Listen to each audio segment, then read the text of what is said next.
नमस्कार दोस्तों, GNS news में आपका स्वागत है। हर उपयोगी जानकारी और काम की खबर से अपडेट रहने के लिए अभी सब्सक्राइब करें हमारे चैनल को और साथ में बेल आइकन भी प्रेस कर ले और वीडियो को ज्यादा से ज्यादा दोस्तों में शेयर करें। तो चलिए बढ़ते हैं खबरों की ओर। जी हां, आपको बता दें, हरियाणा के भिवानी में आम आदमी पार्टी प्रमुख अरविंद केजरीवाल ने पार्टी पदाधिकारियों को संबोधित किया है।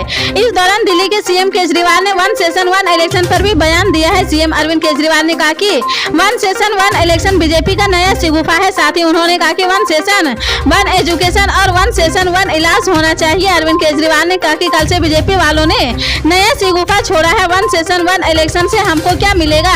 अगर 1 इलेक्शन हो, 10 इलेक्शन हो या 12 इलेक्शन हो, क्या 1 सेशन 1 इलेक्शन से आम आदमी को कुछ मिलेगा? 1 सेशन 100 इलेक्शन, 1 नेशन 100 इलेक्शन, लेकिन आम आदमी को क्या मिला है? केजरीवाल ने कहा कि 1 सेशन 1 एजुकेशन होना चाहिए, सबको एक जैसी शिक्षा मिलनी चाहिए। साथ ही 1 सेशन 1 इलाज हो, इसके साथ ही सबको अच्छा इलाज मिलना चाहिए। गरीब हो या अमीर, सबको अच्छा इलाज मिलना चाहिए। आप नेता ने कहा कि ये तो सोच ले 1 सेशन इसे इलेक्शन है। जी हां, आपको बता दें, उत्तर प्रदेश और दिल्ली के बाद अब कर्नाटक में एक टीचर ने कथित तौर पर 2 मुस्लिम छात्रों को पाकिस्तान जाने के लिए कहकर विवाद खड़ा कर दिया है। यह घटना शिवमोगा के टीपू नगर में हुई है, जहां आरोपी टीचर ने कक्षा 5 के 2 छात्रों को डांटते हुए कथित तौर पर उनसे कहा कि भारत उनका देश नहीं है क्योंकि यह हिंदुओं का है। कर्नाटक स्कूल शिक्षा और साक्षरता विभाग ने आरोपी टीचर मंजुला देवी के खिलाफ जाँच शुरू कर दी है, जिसे विभागीय जाँच लंबित रहने तथा स्थानांतरित भी कर दिया गया है। हालांकि उन्होंने इस आरोप से इनकार कर दिया है। राजस्थान के पाली जिले के रोहट तहसीलदार बाबू सिंह राजपुरोहित को निलंबित कर दिया गया है। तहसीलदार बाबू सिंह पर महिला पटवारियों के साथ अश्लील चैटिंग और अगरनल बातें करने का आरोप है। इस मामले को लेकर हाल ही में 3 महिला पटवारियों ने सामूहिक रूप से रोहन उपखंड अधिकारी को लिखित शिकायत दी थी।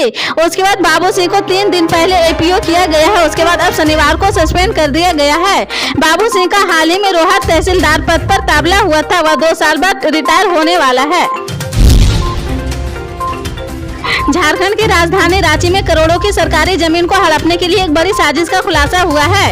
इस साजिश को अंजाम देने के लिए बड़े कारोबारी राज्य सरकार के बड़े अफसर, राजस्व विभाग के भ्रष्ट कर्मी से लेकर जमीन दलाल और भू माफिया तक शामिल थे। लेकिन प्रवर्तन निदेशालय की जमीन घोटाले की जांच ने सबके मंसूबों पर पानी फेरते हुए सरकार की करोड़ों रुपए की जमीन को गलत हाथों में जाने से बचा लिया है। ईडी ने जमीन घोटाले की एक साजिश का खुलासा कर दिया है। काशी विश्वनाथ मंदिर परिसर में ज्ञानवापी मस्जिद श्रृंगार गौरी विवाद में संरक्षण यानी एएसआई रिपोर्ट में कम से कम 8 हफ्ते और लगेंगे। एएसआई ने वाराणसी जिला अदालत से 8 हफ्ते की मोहलत मांगी है। यह दूसरी दफा है जब एएसआई ने मोहलत मांगी है। इससे पहले भी अगस्त में 4 हफ्ते की मोहलत मिली थी, जब मामला सुनवाई के लिए सुप्रीम कोर्ट गया था और सर्वे कुछ दिनों के लिए स्थगित हो गया था। वाराणसी के जिला जज अजय कृष्ण विश्वेश की अदालत में एएसआई ने विशेष याचिका दायर की है, जिसमें मोहलत मांगी गई है। दरअसल एएसआई को 2 सितंबर तक रिपोर्ट कोर्ट के पास सौंपनी थी। 8 सितंबर को रिपोर्ट के विभिन्न पहलुओं पर सुनवाई होनी है।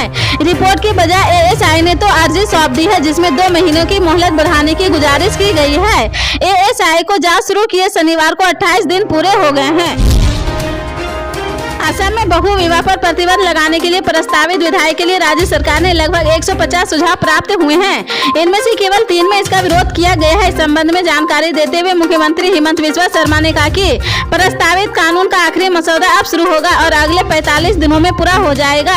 मुख्यमंत्री ने एक्स पर लिखा कि बहु विवाह पर प्रतिबंध लगाने के लिए प्रस्तावित विधेयक पर अपडेट हमने सार्वजनिक नोटिस के जवाब में कुल 149 सुझाव प्राप्त हुए हैं। इनमें से 146 सुझाव बिल के पक्ष में है, जो मजबूत जन समर्थन का संकेत है। हालांकि 3 संगठनों ने विधेयक पर अपना विरोध व्यक्त किया है।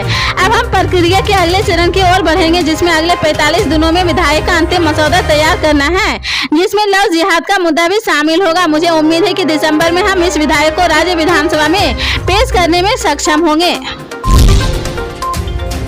केंद्र सरकार ने एक देश एक चुनाव की दिशा में एक और कदम आगे बढ़ा दिया है। कानून मंत्रालय ने पूर्व राष्ट्रपति रामनाथ कोविंद की अध्यक्षता में कमेटी गठित कर दी है। इस कमेटी के सदस्यों के नामों को भी घोषणा कर दी गई है। मोदी सरकार के इस आइडिया पर कांग्रेस नेता राहुल गांधी की पहली प्रतिक्रिया सामने आई है। राहुल गांधी ने 1 सेशन 1 इलेक्शन आइडिया को देश के संघीय ढांचे पर हमला बताया है। कांग्रेस नेता ने सोशल मीडिया प्लेटफॉर्म एक्स पर लिखा है, इंडिया जो कि भारत है वह राज्यों का एक संघ है। 1 सेशन 1 इलेक्शन का इंडिया संघ और उसके सभी राज्यों पर हमला है। दिल्ली के सीएम अरविंद केजरीवाल और पंजाब के सीएम भगवंत मान रविवार को हरियाणा की भिवानी में आप पदाधिकारियों के शपथ ग्रहण कार्यक्रम में शामिल हुए हैं। इस दौरान उन्होंने कार्यकर्ताओं को संबोधित भी किया है। सीएम ने बीजेपी पर हमला करते हुए कहा कि हम घरों से एक है और सीएम केजरीवाल आम घरों से होकर सीएम बने हैं, इसलिए उन्हें दर्द हो रहा।